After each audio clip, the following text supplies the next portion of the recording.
आज जिस उन्वान की तरफ हमने गुफ्तगू करना है वो हमारे माशरे का एक बदतरीन गुनाह, जिसको अब गुनाह समझा ही नहीं जाता है, जिसे हम गालम गलोच कहते हैं, गाली गलोच कहते हैं। ये एक ऐसा गुनाह है कि जिसकी तरफ हमारी तवज्जो नहीं है।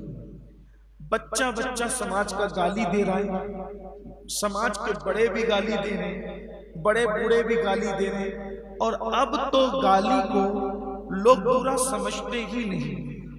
गाली क्या चीज है? गाली जो आज से 1450 साल पहले गाली दी जाती थी, वो कौन सी गाली है? पहले मैं वो बता दूं आपको। गाली किसे कहते हैं? यानी किसी को कहना कि तेरी माँ ऐसी, उसको आर दिलाना माँ पर से कि तेरी माँ ऐसी। जैसे मिसाल के तौर पे उस दौर में औरतें खतना करती थी, तो कोई किसी को कहता था तू तो खतना करने वाली का बेटा है। ये गाली थी उस दौर की। आज के दौर की जो लेटेस्ट गालियां हैं, नई गालियां, इसका तो तस्वुर ही नहीं था। तो अब जितनी भी हदीसें मैं बयान करूंगा, वो कि जितना भी अजाब बयान होगा गाली पर, किस पर होगा? वो जो उस दौर की गालियां हैं। ये तो आप जो बक रहे हैं, इसका तो शुमार ही नहीं। जो हमारे माशरे में गाली दी जा रही है, इसका तो शुमार ही नहीं है। शायद रसूलुल्लाह के दौर के लोगों ने इसका कभी तसव्वुर भी नहीं किया होगा कि कोई मुसलमान ये भी कहेगा। आप जो कह रहे हैं वो मुसलमानों की बोली नहीं है, और उसको गाली भी नहीं समझ रहे। आपके बच्चे भी कह रहे हैं, पूरा माशरा ही कह रहा है। अलियाज़ु बिल्लाह। ये काफिर लोग देते थे जो गालियां, बल्कि काफिर भी नहीं देते थे उस दौर के, जो आप हम गालियां आज हमारे समाज में राइज है ना। अल्लाह रहम करम फरमाए। तो गाली किसको कहते थे उस दौर में?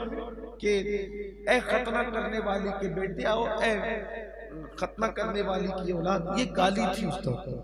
हजरत अबू ज़र ने, माज़अल्लाह मैं ये नहीं कहना चाहता कि किसी साहबी ने गाली दी, लेकिन हदीस में आया तो मैं पढ़ रहा हूँ उस बात को ताकि आपको इबरत हो। हालांकि यही बात उन्होंने कही, ए खतना करने वाली के बेटे।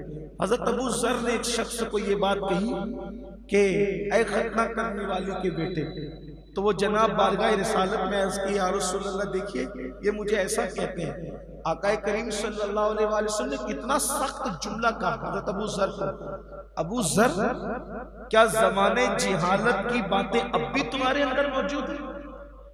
इस ज़माने जिहालत से क्या मुराद है पता है? यानी दौरे कुफ्र की बात।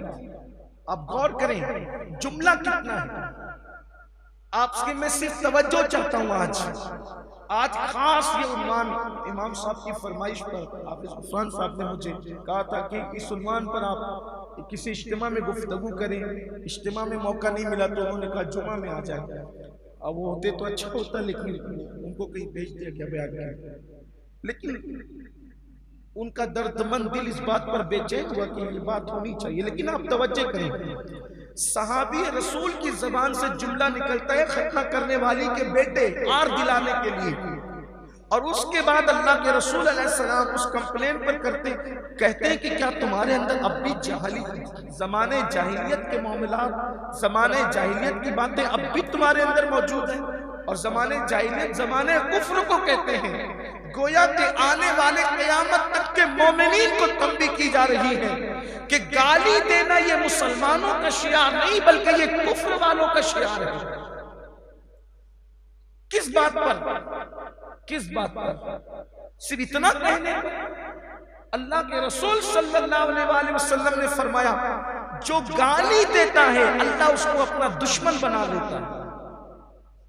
अल्लाह उसको दुश्मन की हद तक बुरा जानता है जो गाली देता है। जो गाली दे अल्लाह उसे दुश्मन की हद तक बुरा जानता है। फरमाया गाली देना फिस्क है, किसी मुसलमान को गाली देना फिस्क है, और मुसलमान से लड़ना ये कुफ्र है। ये हदीस है सियासत में कि मुसलमान को गाली देना फिस्क है और उससे लड़ना कुफ्र है। अब यहाँ कुफ्र से मुराद ये कि कुफ्र काफिरों जैसा अमल है, यानी वो काफिर नहीं हो जाता, लेकिन जैसे हदीस पाक में आया मन तरक सलात मुतअम्मिदन फक़द कफर, कि जिसने नमाज छोड़ दी वो काफिर हो गया, मतलब कुफ्र की हद तक पहुंच गया, यानी काफिरों जैसा उसने काम किया। तो यही कि मुसलमान से लड़ना ये काफिरों जैसा अमल है। और मुसलमान को गाली देना ये फिस्क है। फिस्क किसको कहते हैं? फासिक किसको कहते हैं? अल्लाह अकबर। यानी जिसने अपनी गर्दन से अल्लाह की इताअत का कलादा उतार कर फेंक दिया हो उसको फासिक कहते हैं। जो अल्लाह की इताअत से बाहर निकल गया उसको फासिक कहते हैं। जो हराम काम का इर्तिकाब करे उसको फासिक कहते हैं। तो अल्लाह के हबीब अलैहिस्सलाम फरमाते हैं मुसलमान को गाली देना ये फिस्क है। थोड़ा सा गौर करें हम और आप। लोग तो बीवी को भी गाली देते हैं, और वो भी कौन सी गाली? अब ये जो अजाब मैंने बयान किया, चूंकि हुजूर अलैहिस्सलाम ने इसको बयान किया, तो ये किस दौर के हिसाब से बयान किया गया? उस दौर में जो राइश थी गालियां, उस पर इतनी वईद है। मैं बताना ही चाहता हूँ कि उस दौर की जो गालियां थी उस पर इतनी सख्त वईद है। तो आज की दौर की जो गालियां हैं इसका अंजाम क्या हो?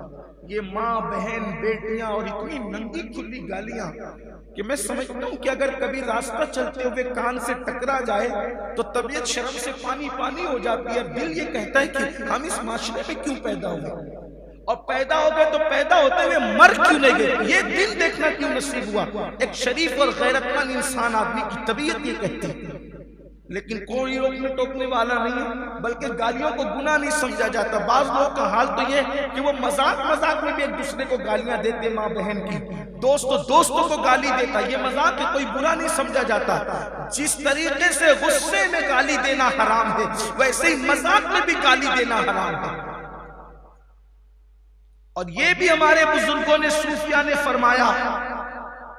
फरमाते हैं कि जो जिंदगी में जो जुमले ज्यादा कहता है, ध्यान देने इस पर, जो अपनी जिंदगी में जो जुमले ज्यादा कहता है, मौत के वक्त उसकी जबान पर वो जुमले जारी होंगे। फिर उन बुजुर्गों ने लिखा अपनी किताबों के अंदर कि एक शख्स था,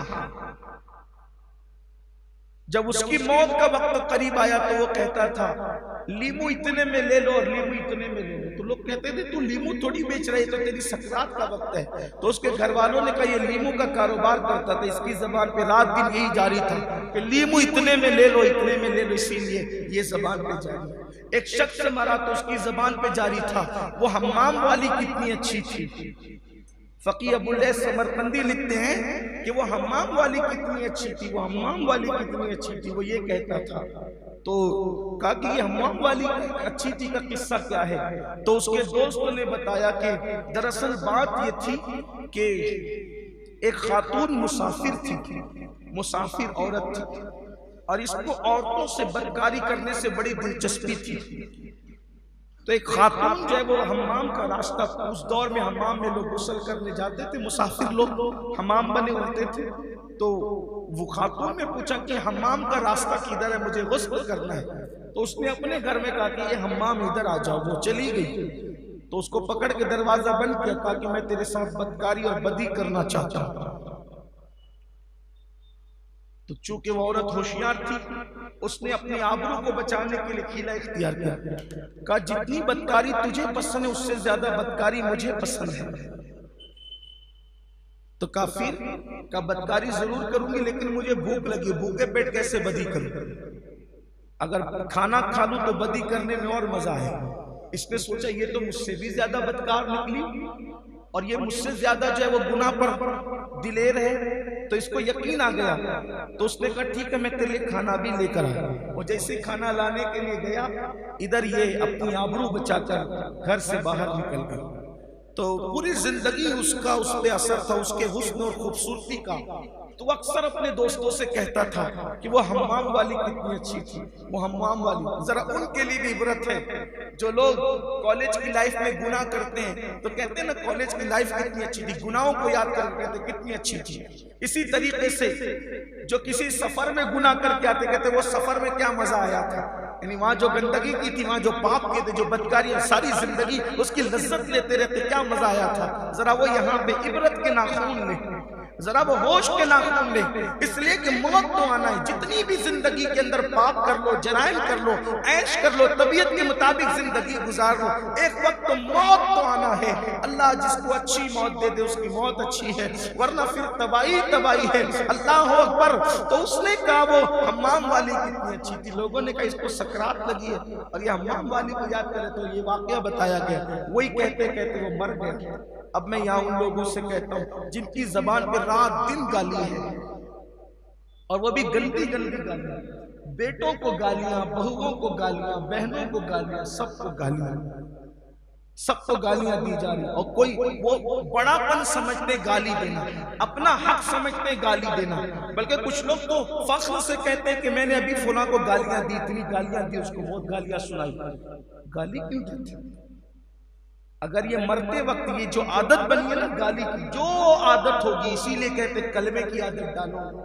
उठते बैठते चलते फिरते कलेमा पढ़ा करो, सोते टाइम कलेमा पढ़ा करो, उठने के बाद कलेमा पढ़ा करो, नमाज के बाद कलेमा पढ़ा करो, वजू के बाद कलेमा पढ़ा करो। कलेमा कलेमा कलेमा की आदत बनाओ ताकि दुनिया से जाओ तो मरते मरते कलेमा पढ़ते हुए जाओ, गालियां मत दो। यूं भी सरकार गरीब नवाज रज़ी अल्लाह ताला अपने मलफूजात में फरमाते हैं कि जिसने किसी मुसलमान को गाली दी, ये उसी दौर, फिर कहता हूं उसी दौर की गाली, जिसने किसी मुसलमान को गाली दी और अल्लाह की बारगाह में तौबा नहीं की और उस मुसलमान से मुआफी नहीं मांगी, मरेगा तो डर है कि काफिर होकर के मरेगा। जिसने किसी मुसलमान को गाली दी तो मरेगा तो डर है कि काफिर होकर के मरेगा। मरते वक्त उसकी जुबान पे कलेमा नहीं आएगा। आप मुसलमान को गाली दो तो मरते वक्त जुबान पे कलेमा ना आए, मौत के वक्त डर है कि काफिर होकर के मरे। जो सारी जिंदगी बीवी को, शरीके हयात को गाली देता रहा, बेटियों को, बेटों को गाली देता रहा, घर में गालियों का। और याद रखना, घर के छोटे बच्चे उसी घर में गाली देते हैं जहां बड़े गाली देते हैं। गालियों का माहौल जहां बड़ों में होगा वही बच्चों में होगा। आज सूरत हाल क्या पैदा हो गई पता है? जो लोग पढ़े लिखे लोग, संजीदा और शरीफ किस्म के लोग हैं, अब वो कहते हैं कि मौलाना मुस्लिम मोहल्लों में घर देखने की बजाय अब हम सोचते हैं कि किसी दूसरे मोहल्ले में घर देखें। हम कहते हैं क्यों भाई, मुसलमानों में रहो, उसकी बरकत मिलेगी। तो क्या बरकत मिलेगी? जहाँ सुबह उठने के बाद गाली सुनने को मिलती और सोते वक्त तक गाली सुनने को मिलती, वहां रह के क्या करें? ये माशरा हो गया हमारा। और माँ बाप तो कुछ पढ़ी ही नहीं है, घर वालों को कुछ पढ़ी, किसी को कुछ नहीं पढ़ी है। दीन धर्म पीठ के पीछे डाल दिया है। बस अब क्या रह गया? खाओ पियो ऐश करो, बस इसी का नाम बस जिंदगी है। सुन लो, अल्लाह के रसूल अलैहिस्सलाम ने फरमाया, जब कोई गाली देता है तो अल्लाह ताला उसको हलाक कर देता है। गाली देने वालों को कुदरत हलाक करती है। अब हलाकत का मतलब क्या? कुदरत हलाक करी मतलब अब गाली देने वालों कुदरत तुम्हें हलाक करके रहेगी, कुदरत तुम्हें हलाक करेगी, तुम हलाक होकर के रहोगे। अब कैसे हलाक होगे? कभी बारिश नहीं देंगे, तहत में मुब्तला करके हलाक करेगा, और कभी बारिश देगा तो इतनी देगा कि सैलाब ला करके हलाक करेगा, कभी बीमारियां डाल करके हलाक करेगा, कभी दुश्मनों को मुसल्लत करके हलाक करे। हलाक होकर रहना है, क्योंकि अल्लाह के रसूल ने फरमा दिया, जो गाली देगा अल्लाह उसको हलाक करेगा। गाली देने वाली कौम हलाक होगी। हम गाली से तौबा करें, अल्लाह की बारगाह में माफी तलब करें। आज से पहले जिसने गाली दी वो तौबा करें। अब आप कहेंगे कि भाई कोई हमें गाली दे तो क्या करें? ये भी तो मसला है। इसलिए कि सब तो आज की महफिल में नहीं, और आज की महफिल में सब आ भी जाएं तो सब सुन के अमल थोड़ी करेंगे। इसलिए कि शैतान जो दिल में बैठा है वो थोड़ी अमल करने देता है। वो तो कहता है ये छोड़ो यार, ये तो मौलवी मौलाना का काम, ये बोल। अल्लाह से दुआ है कि अल्लाह उलमाए हक क़यामत तक जमीन पे कायम रखे। जब तक ये चीखने और बोलने वाले रहेंगे हमारी नैया कभी नहीं डूबेगी। अल्लाह हमारी कौम में हक बोलने वालों को रखे, और अल्लाह जब तक जिस्म में जान दे हमें भी हक बोलने की तौफीक दे। अगर हमें कोई गाली दे तो क्या करेंगे? तो अल्लाह के रसूल की तालीम यही है, अगर कोई तुम्हें गाली दे दो तो तुम उसके बदले में उसको गाली मत दो, छोड़ दो, उसको नजरअंदाज कर दो। इसलिए कि इंसान को अगर कुत्ता काटे इंसान को अगर कुत्ता काटे तो क्या इंसान भी बढ़ के कुत्ते को काटेगा? अब जो गाली देने की जुर्रत कर रहा है तो वो क्या इंसान हुआ फिर? उसको इंसान होना कब, उसके अंदर इंसानियत होती तो वो गाली क्यों देता? उसको छोड़ दो, फिर उसके हाल पे छोड़ दो, उसे आप गाली ना दो, मुंह फेर लो उससे। वैसे भी कुरान कहता है वइज़ा खातबहुमुल जाहिलूना क़ालू सलाम। अल्लाह ताला फरमाता है जब तुम्हारा मुकाबला, जब तुम्हारी मुखातिबत जाहिलों से, खातबहुमुल जाहिलूना, तुम्हारी मुखातिबत जाहिलों से हो तो क्या करो? क़ालू सलामा, उनसे सलामती की बात कह के गुजर जाओ। सलाम, जाओ जाओ करके गुजर, उनको मुंह मत लगो, उनको मुंह न लगाओ। अब अगर आपको कोई गाली दे रहा, आप चुप या खामोश है तो क्या होगा? वो भी हदीस में आया है। अल्लाह के रसूल अलैहिस्सलाम के सहाबी सैयदना सिद्दीक़ अकबर बड़े नरम दिल आदमी थे, बड़े बाअखलाक। इनकी फजीलत तो बयान हो ही नहीं सकती। ये ऐसे थे, हुजूर मुहद्दिस आज़म के छोचवी रहमतुल्लाह अलैह ने इनकी फजीलत इस शान से बयान की, कहते हैं मर्तबा हजरत सिद्दीक का ये है सैयद, हर फजीलत के वो जामे हैं नबूवत के सिर्फ। वो सिर्फ नबी नहीं थे बस, बाकी अल्लाह ताला ने सारे औसाफ उनको अता किए। बड़ी शान वाले बुजुर्ग थे। हुजूर की इनकी तरबियत की थी, जब कोई नहीं रहता था तो भी ये हुजूर की बारगाह में रहते थे।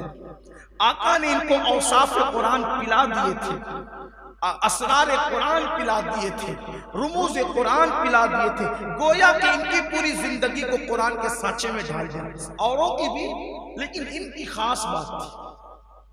मेरे नबी का हर साहबी शान वाला है, तो हर एक की खुसूसियत जुदा जुदा है। और सिद्दीक़ अकबर बैठे हुए, हुजूर भी तशरीफ फरमाए, किसी ने हज़रत अबू बकर सिद्दीक़ को गाली दी उस महफिल में। यानी बाज लोग इतने भी जुर्रतमंद होते थे कि अब वही गाली का मतलब वही जो मैं पहले बोल चुका हूँ, यानी कि तू तो ऐसा है वैसा, यानी गाली की तारीफ मुतय्यन कर देते हैं उसको समझाने के लिए। किसी बंदे को उसके मनसब से गिरा कर कहना, ये गाली है। अब समझ गए गाली, सारी वही दे उसी गाली पर। अब जो हम दे रहे हैं वो बहुत गंदी है, लेकिन गाली मतलब क्या? किसी बंदे को उसके मनसब से गिरा कर बोलना गाली। मतलब आलिम को कहना ओ जाहिल, ठीक, आलिम को आपने कहा ओ जाहिल, गाली। नेक को कहा ओ बदकार, गाली। नेक इंसान को कहा ओ रियाकार, गाली है ना, यानी उसके मनसब से आपने हटाया उसको। इसी तरीके से किसी शरीफ आदमी को कहा ओ बदमाश, गाली है। किसी अक्लमंद को कहा ओ बेवकूफ, गाली है। अब समझ में आ गई गाली, यानी गाली किसी एक लफ्ज का नाम नहीं। इंसान को कह दिया ओ कुत्ते, गाली है। बल्कि किसी इंसान को कह दिया ओ पिल्ले, पिल्ला तो कुत्ते के बच्चे को कहते, ये भी गाली है। ये सब है गालियां।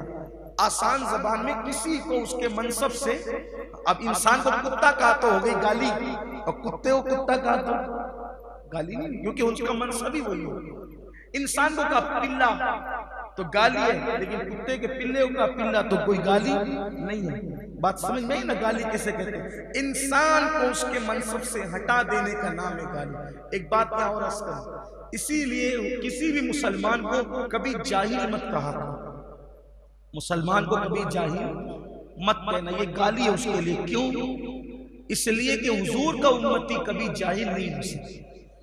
वो अनपढ़ हो सकता है, वो अनपढ़ हो सकता है, लेकिन वो जाहिल इसलिए कि जो रसूलुल्लाह को जानने वाला हो वो जाहिल कैसे हो सकता है? वो जमाने जाहिलियत वाला जाहिल कह रहा हूं। हाँ, कहीं किसी के कम इल्मी को या बेइल्मी को बताने के लिए उर्फ में कहीं कह दिया जाए तो एक अलग बात है, लेकिन एहतियात किया करो, किसी को जाहिल न कहो, बचा जाओ। इसी तरह किसी मुसलमान को बेवकूफ भी मत कहा। हालांकि बहुत आसानी से लोग कहते बेवकूफ है, अहमक है, बचा जाओ, मत कहा। पहली बात तो ये कहता हूं, अपनी जबान को कंट्रोल में रखो मेरे भाई, किसी को कुछ न कहा। अभी आगे कुछ बहुत बड़ी बातें मैं करने जा रहा हूं, वक्त तो हो रहा है लेकिन जल्दी जल्दी से करना चाहता हूं। तो सिद्दीक अकबर को किसी ने गाली दी, हुजूर अलैहिस्सलाम ने हज़रत अबू बकर सिद्दीक को देखा, मुस्कुरा दिया। सिद्दीक अकबर ने जवाब नहीं दिया, कोई जवाब नहीं दिया। फिर उसके बाद उसने दूसरी गाली दी, सिद्दीक अकबर ने फिर कोई जवाब नहीं दिया। उसने फिर गाली दी, सिद्दीक अकबर ने फिर कोई जवाब नहीं दिया। अब सिद्दीक अकबर को आया गुस्सा। अब जो गाली दे रहा था, सिद्दीक अकबर ने उसको जैसे जवाब देना चाहा, हुजूर अलैहिस्सलाम गुस्से में जलाल में आए, उठ के खड़े हो गए, चल दी। अब हुजूर खड़े हो जाए तो सिद्दीक कैसे बैठे रहे, वो भी खड़े हो गए। हुजूर चल दिए तो सिद्दीक भी चल दिए। अर्ज़ की आका मेरे माँ बाप आप पे कुर्बान, उसने इतनी गालियां दी, आप चुप रहे, मुझे देख के मुस्कुराते रहे, और मैंने उसको क्या जवाब दिया। आप जलाल में आ गए, गुस्से में आ गए। कहा अबू बकर तुझे क्या बताऊं, जब तू चुप था तो अल्लाह ने तेरी तरफ से एक फरिश्ता मुकर्रर किया था। जब वो तेरी तौहीन करता था तो फरिश्ता जवाब देता था। जब तू सब्र करके चुप बैठा था तो जवाब फरिश्ता देता था। जब तू बोलने लगा तो फरिश्ता चला गया और शैतान आ गया। तो जहां शैतान आएगा मैं वहां क्यों रुकूं, फिर मैं वहां से चल दिया। तो जब तुम खामोश रहोगे फरिश्ता जवाब देगा, जब तुम चुप रहोगे फरिश्ता जवाब देने दो लोगों को गालियां। मैं तो कहता हूं कि जो गालियां हमें देते वो एक तरह के हमारे मोहसिन, इसलिए कि हजारों साल माला जप कर वो मकाम तुम्हें विलायत का नहीं मिल सकता जो लोगों की गालियों पे चुप रह के सब्र करके मकाम मिलता है। बल्कि अल्लाह जिसको अपना वली बनाना चाहता है उस पर कुछ गालियां देने वाले मुकर्रर कर दिए जाते हैं, वो उसको गालियां देते रहते हैं, सब्र करता रहता है और मकाम विलायत आ जाता है। इसलिए लोगों को चाहिए सब्र से काम लो, मत जवाब मत। लेकिन ये है बड़ा कड़वा घूट, आसान नहीं है। मिसवाक करना आसान है, खाने से पहले नमक चखना आसान है, मस्जिद के जीने पे बैठे हुए लोगों को थोड़ा बहुत सदका दे देना भी आसान है, नमाज पढ़ना भी आसान है। लेकिन गाली सुन के चुप रह जाना ये बड़े हिम्मत का काम, आसान नहीं है ये काम। लेकिन जो ये कर जाए फिर अल्लाह ताला उस पे फरिश्ता मुकर्रर करता है जवाब देने को, उसकी तरफ से फरिश्ता जवाब देता है। ना दो जवाब, कोई गाली दे ना दो जवाब, खामोश हो जाओ, निकल जाओ। एक मर्तबा मरवान ने इमाम हसन को गाली दी, मरवान ने इमाम हसन को गाली दी। देखो गाली उसने दी, इमाम हसन का जवाब क्या था, आपने गाली नहीं। फरमाया मरवान मैं तुझे गाली के जवाब में गाली नहीं दूंगा। क्यों? उसकी वजह यह है कि अंदर जिसके जो होता है बाहर वही निकलता है। अलबत्ता तूने मुझे गाली बड़ी गंदी दी है, मैं अल्लाह से इतना ही अर्ज करता हूं कि तूने मुझे जैसी गाली दी अगर मैं वैसा ही हूं तो अल्लाह मुझे माफ कर दे, और अगर मैं वैसा नहीं हूं तो अल्लाह तबारक व तआला तुझे तौफीक अता करे कि तू ऐसी बात ना किया कर। देखिए ये जवाब है गाली का जवाब। इसलिए हमें चाहिए गाली से तो आज सच्चे दिल से तौबा करें, किसी को गाली न दें। अब किस किस को गाली न दें, आइए जरा उसकी तरफ भी आ जाते हैं। किस किस को गाली न दें? अल्लाह के रसूल अलैहि सलाम ने फरमाया पिस्सू समझते हैं ना, एकदम बारीक सा कीड़ा होता है, दिखता भी नहीं है, जब काट लेता है एकदम बिल्कुल जोर का दर्द होता है, जलन होती है, तब पता चलता है किसी ने काटा। देखो तो चिपका हुआ नजर आता है, एकदम बारीक सा पिस्सू। अल्लाह के हबीब अलैहि सलाम फरमाते हैं पिस्सू को भी गाली मत दो। अगर तुमने दुनिया में पिस्सू को गाली दी थी तो क़यामत के दिन अल्लाह तुमसे उसके बारे में भी सवाल फरमाएगा। मुर्गी को, बकरी को, जानवर को भी गाली मत दो। तुम किसी जानवर को भी गाली नहीं दे सकते। अल्लाह अकबर। और आगे आइए, अल्लाह के रसूल अलैहि सलाम फरमाते हैं अगर कोई काफिर तुम्हें दिखे तुम काफिर को भी गाली मत दो। वो काफिर है, तेरी जबान तो मोमिन है, तू काफिर की वजह से अपनी जबान को क्यों गंदा करता है, अपनी जबान को क्यों खराब करता है? काफिर को भी गाली नहीं दे सकते। अब बात का एंड करते हैं। अल्लाह के रसूल अलैहि सलाम से सहाबा ने पूछा या रसूल अल्लाह, काफिर को तो गाली नहीं दे सकते, क्या शैतान को गाली दे सकते? शैतान तो बहुत बुरा है। अल्लाह सहाबा पे रहमतें नाजिल फरमाए। देखो वो कैसे कैसे सवाल पूछ लेते थे, हमारे मसले हल किया। अब शैतान तो बहुत बुरा है ना, तो शैतान को क्योंकि लोगों से जिना वही करवाता है, शराब वही पिलवाता है, इसी तरीके से कुफ्र वही करवाता है, शिर्क वही करवाता है, सारे गंदगी तो उसने कर रखी है। शैतान को गाली दे सकते हैं? अल्लाह के रसूल अलैहि सलाम फरमाते नहीं, हमारे मजहब में शैतान को भी गाली देने की इजाजत नहीं है। मजहब इस्लाम शैतान को भी। अब बताओ मुझे मुसलमानों, थोड़ा सा इस हदीस पे गौर करो। जो मजहब शैतान को गाली देने से मना करता हो, जो मजहब शैतान को गाली देने से रोकता हो, उस मजहब के अंदर माँ बहन की गालियां, बेटियों की गालियां, इसकी इजाजत कैसे हो सकती है?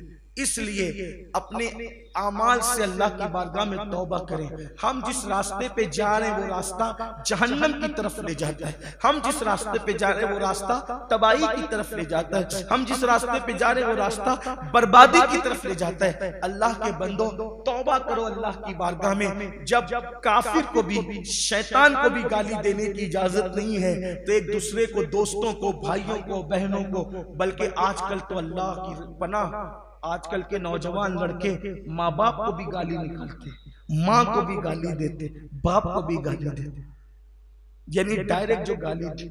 उनका अंजाम क्या होगा ये तो नहीं पता हमें, लेकिन उनकी दुनिया भी तबाह है और आखिरत भी तबाह है। जिन माँ बाप के सामने ऊंची आवाज से बात करने पर आमाल अकारत हो जाते हैं, आमाल बर्बाद हो जाते हैं, अल्लाह अकबर, उनको गाली देने पे क्या। ये तो एक तबका हुआ जो डायरेक्ट गाली देता है। दूसरा तबका नेक लोगों का, परहेजगार लोगों का, वो भी माँ बाप को गाली देते। अब वो कैसे देते जरा उस तरफ आ जाए ताकि बात समझ में आए। अल्लाह के रसूल अलैहि सलाम ने फरमाया, ऐ मेरे सहाबा, अपने माँ बाप को गाली न दो। क्या फरमाया? अपने माँ बाप को गाली न दो। सहाबा ने हैरत से कहा कि या रसूल अल्लाह सल्लल्लाहु अलैहि वसल्लम, कोई अपने माँ बाप को गाली कैसे दे सकता है? जाहिर सी बात है वो नेक लोग थे, परहेजगार थे, अल्लाह वाले थे, तो उनको हैरत हुई कि या रसूल अल्लाह सल्लल्लाहु अलैहि वसल्लम, कोई अपने माँ बाप को गाली कैसे दे सकता है? अब देखो, हम एक दिन में अपने माँ बाप को कितनी गाली देते हैं, जरा इस पे ध्यान देना। अल्लाह करे जिन तक बात पहुंचे उनको एहसास हो कि एक दिन में अपने माँ बाप को तुम कितनी बार गाली देते हो। तो सहाबा किराम ने अर्ज़ की, या रसूल अल्लाह सल्लल्लाहु अलैहि वसल्लम, अपने माँ बाप को कोई गाली कैसे दे सकता है? तो आका करीम सल्लल्लाहु अलैहि वसल्लम ने फरमाया, तुम किसी के माँ बाप को गाली मत दो, क्योंकि जब तुम किसी के माँ बाप को गाली देते हो तो जवाब में वो पलट कर तुम्हारे माँ बाप को गाली देता है। तो मतलब तुम ही ने गाली दी अपने माँ बाप को। क्यों?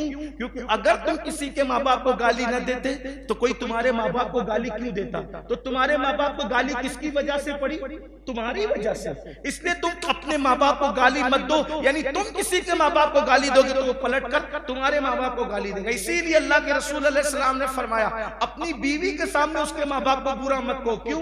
तुम अपनी बीवी के सामने उसके माँ बाप को बुरा कहोगे, तुम्हारी बीवी फिर तुम्हारे माँ बाप को बुरा कहेगी। गोया कि तुम जरिया बने, तुम सबब बने अपने माँ बाप को गालियां दिलवाने का, गालियां खिलवाने का। अब सोचो एक दिन में कितनी बार अपने माँ बाप को गालियां दिलवाते हो, तो गोया कि तुम खुद गाली दे रहे हो, सबब तुम बने हो। एक बात और आगे बढ़कर अर्ज कर दूं, इसीलिए अल्लाह रब्बुल इज्जत ने कुरान में भी फरमाया कि किसी के खुदा को बुरा मत कहो, किसी के खुदा को गाली मत दो। ये जो और दूसरों के जो खुदा है ना, जो दूसरे माबूदान बातिल हैं, जो दूसरों के झूठे खुदा हैं, उन झूठे खुदाओं को गाली मत दो।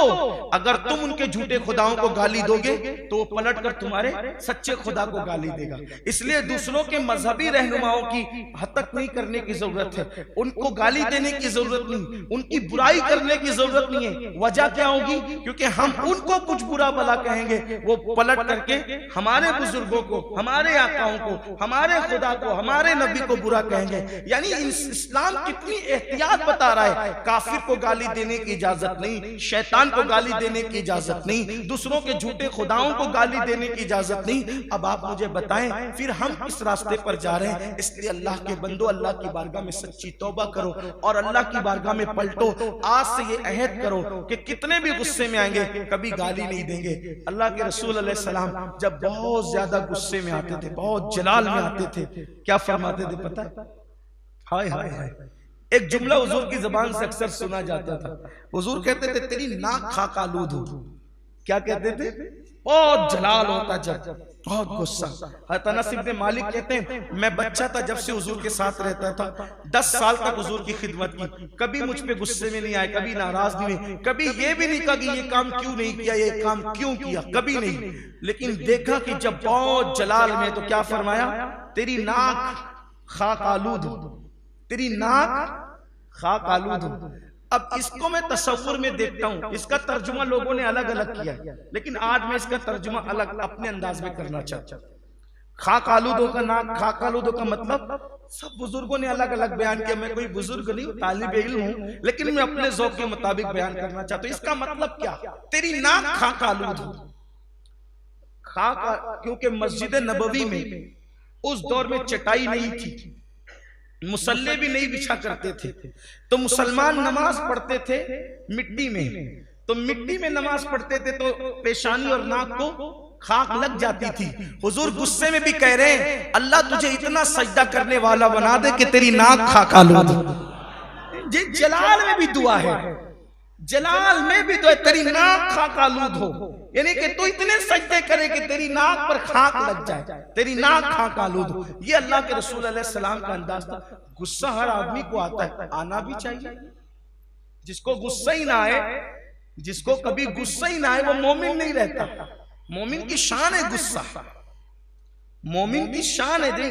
कोई कहता है मुझे भूख ही नहीं लगती, तो डॉक्टर लोग क्या कहेंगे, आपको बीमारी है।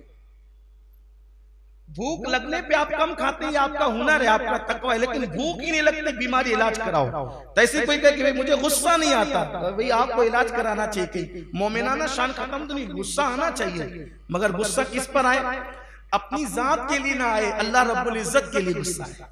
यानी कोई खिलाफ शरा काम देखो तो गुस्सा है, कोई हराम काम देखो तो गुस्सा है, कोई नाजायज काम देखो तो गुस्सा है। हराम और नाजायज काम देखकर जिसको गुस्सा नहीं आता, समझ लो कि उसके दिल में ईमान का चिराग टिमटिमा रहा या बुझ चुका है। ईमान की निशानी है, जिसके सीने में ईमान होगा वो हराम काम देखकर जरूर गुस्से में आएगा, वो जरूर जलाल में आएगा। लेकिन उस गुस्से को भी वो ऐसे नहीं उतार देगा कि गुस्से में आए तो गाली दे दी, डांट दिया, मार दिया, भगा दिया, नहीं। उसका भी एक तरीका है, उसका भी एक अंदाज है। हाँ, तो बहरहाल गुस्सा आना चाहिए। बल्कि फरमाया गया कुछ लोग ऐसे होते हैं जिनको गुस्सा जल्दी आता है, गुस्सा जल्दी आता है और देर से जाता है। ये बड़ा बुरा गुस्सा है, ये बड़ा बुरा गुस्सा है। फिर एक गुस्सा ऐसा है जो देर से आता है और देर से जाता है, ये भी बुरा है। एक गुस्सा ऐसा है मोमिन का गुस्सा जो बहुत देर से आता है और बहुत जल्दी चला जाता है, जो बहुत और वो भी अपनी जात के लिए नहीं आता। किसके लिए आता है, शरीयत के लिए, दीन के लिए, मजहब के लिए आता है। जैसे मरवान ने एक मर्तबा इमाम हुसैन को गाली दी, तो इमाम हुसैन को गाली दी, आपने गाली का कोई जवाब नहीं दिया, लेकिन वो सीधे हाथ से नाक साफ करने लगा। इमाम हुसैन ने कहा तुझे नाक साफ करना नहीं आती, सीधे हाथ से नहीं उल्टे हाथ से नाक साफ करते। पता चला अपनी जात को गाली दी, गुस्सा नहीं आया, लेकिन एक खिलाफ सुन्नत काम होता देखा तो गुस्सा आया, उसको टोक दिया। ये सीधे हाथ से नाक साफ मुसलमान थोड़ी करते हैं। मरवान तू सीधे हाथ से नाक साफ कर, तो ये नाक साफ, ये वो लोग थे जो अहले बैत का मुकाबला करने चले थे और जिनको नाक साफ करना भी नहीं आती। हम कहते हैं ना, वो जिनको नाक साफ करना नहीं आती वो ये काम करेंगे, तो वो यही था। जिनके पास इल्म था वो कभी नहीं टकराए नबी के खानदान से, जिनके पास तकवा था वो कभी, जिनको नाक साफ करना नहीं आती थी वो टकरा रहे थे। पता चला उनकी हैसियत क्या थी, किस हैसियत के लोग थे वो जो नबी के खानदान से टकराने के लिए निकले थे। वो सीधे हाथ से नाक, तो इमाम हुसैन ने कहा तुझे नाक साफ करना नहीं आती। गुस्सा आया आपको, गाली पर नहीं आया, गाली पर नहीं आया, खिलाफ सुन्नत काम देखा तो गुस्सा है। लेकिन फिर भी कितने अच्छे अंदाज देखा, मुसलमान सीधे हाथ से नाक साफ नहीं करता, मुसलमान तो उल्टे हाथ से, उल्टा हाथ इसीलिए दिया। मुझे यहाँ एक बात और याद आई, टाइम वाला क्या हो गया। एक मर्तबा एक गैर मुस्लिम हिंदू ट्रेन में उल्टे हाथ से खा रहा था, उल्टे हाथ से। हुजूर सैयदी मुफ्ती आजमीन रहमतुल्लाह अलैह जो हमारे दादा पीर होते हैं, उन्होंने उस गैर मुस्लिम को टोका, कहा भाई सीधे हाथ से खाओ, उल्टे हाथ से मत खाओ। तो उसने बताने के लिए कि भाई मैं मुसलमान नहीं हूँ, तो उसने कहा कि गुरुजी मैं मुसलमान नहीं हूँ, मैं हिंदू हूँ। तो आपने फरमाया तेरे मजहब के हिसाब से भी उल्टे हाथ से खाने की इजाजत नहीं है, इसलिए कि जिसको अल्लाह ने अक्ल दी है उसको चाहिए कि वो सीधा हाथ खाने के लिए इस्तेमाल करे और उल्टा हाथ गंदगी साफ करने के लिए इस्तेमाल करे। इसलिए कि जिस हाथ से गंदगी साफ करते हैं उस हाथ से खाना कैसे खा सकते हैं, ये तो अक्ल के भी खिलाफ है। और ये इसका ताल्लुक जो है वो ऐसा नहीं कि किसी मजहब से खास हो, जो अकल वाला है वो इतनी बात तो समझता ही है। अगरचे इस्लाम की तालीम ये है लेकिन अक्ल भी कुछ बातों का तकाजा कर, इस तरह उसको आपने समझाया। तो यहाँ भी हमारे यहाँ भी कुछ लोग उल्टे हाथ से चाय पी लेंगे, उल्टे हाथ से खाने लगेंगे, उल्टे हाथ से पानी पिएंगे, तो ये चीजें भी लोगों को समझना चाहिए। लेकिन मैं अर्ज ये कर रहा था कि मोमिन की शान ये कि देर से गुस्सा आता है, जल्दी चला जाता है, वो भी दीन के लिए आता है, अपनी जात के लिए नहीं आता। इसलिए अल्लाह की बारगाह में तौबा करें, गालियों से बचें, जिसको गाली देते देखें उसको मना करें। इसलिए कि गाली का सबसे बड़ा नुकसान ये है कि हुजूर अलैहिस्सलाम ने फरमाया जो गाली दे अल्लाह उसको हलाक करे, जो गाली दे। और गरीब नवाज फरमाते हैं जो गाली देगा डर है कि वो काफिर होके मरेगा, उसका खात्मा ईमान पे नहीं होगा, उसकी जबान पे कलेमा नहीं आएगा। और गाली देने वालों का बदअंजाम ये है कि मेरे आका अलैहिस्सलाम फरमाते हैं, हदीस पाक का मफहूम है, जो गालियां देकर लोगों के दिलों को छलनी करते हैं जय वो जहन्नम के अंदर उनके होंठों को और जबड़ों को आग की कैंची से काटा जाएगा। अल्लाह हम सब के हाल पे रहम करम फरमाए, अल्लाह हमारी कौम को शऊर